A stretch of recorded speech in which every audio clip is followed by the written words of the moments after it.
Hola, ¿qué tal, queridos amigos? La situación en Venezuela se está descontrolando, pero eso sí, viene siendo aprovechada por un partido político colombiano que ya cansa mencionarlo para sus diferentes campañas políticas que se aproximan.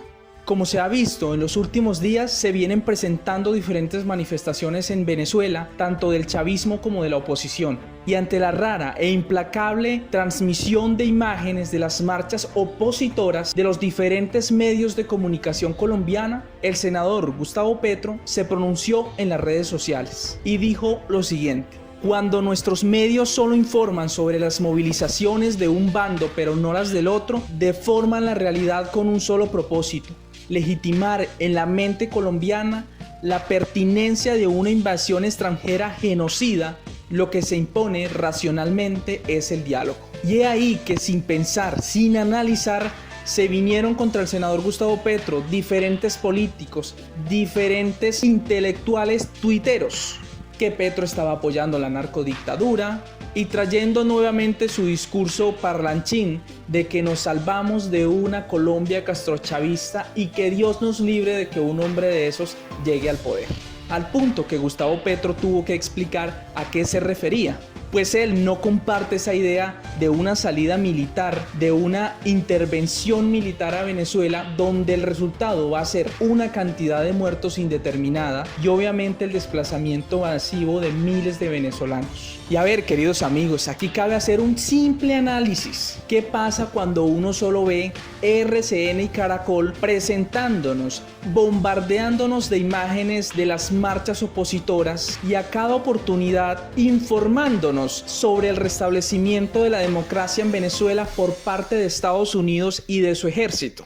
Pues el resultado de eso es que envalentona a la gente y hace que millones de colombianos apoyen una guerra en Venezuela, olvidando que el régimen de Nicolás Maduro cuenta con las fuerzas militares, con miles de chavistas dispuestos a todo, y lo que es peor, millones de personas que, aunque quieren la salida de Nicolás Maduro, no quieren estar sumergidos en una guerra que solo les dejará hambre y muerte. Y no simplemente para los venezolanos, sino también para los colombianos. Pero eso sí no lo dicen los medios de comunicación. Y hay que preguntarse, ¿qué va a pasar con esos miles de venezolanos ante una posible guerra? ¿Qué pasará con los miles de chavistas cuando Maduro caiga por acciones bélicas? Seguramente no se quedarán de brazos cruzados. Y ahí, amigos, es donde hablamos de una guerra civil y ya ustedes conocen el resultado de un acontecer de esta magnitud. Y para esos que hablan de guerra como si fuera un juego,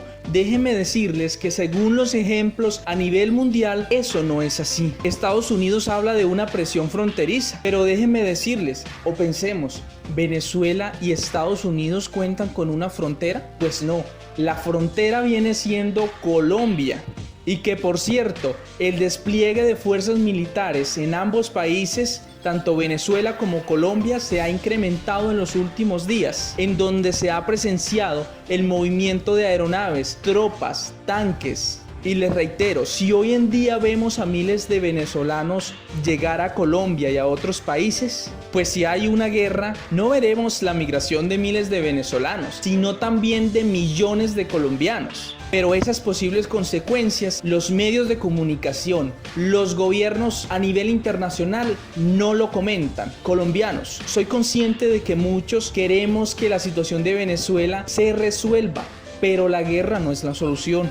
No olvidemos el ejemplo de Siria, que cuando Estados Unidos y otros países interfirieron, incrementando la guerra en ese país, que hubieron miles de muertos y siguen habiendo miles de muertos, hambre, desplazamiento. Y cuando se dio la migración masiva, Estados Unidos, la respuesta que dio fue la prohibición de la entrada de estas personas a su país. Así que, queridos amigos, no construyamos un caos interminable.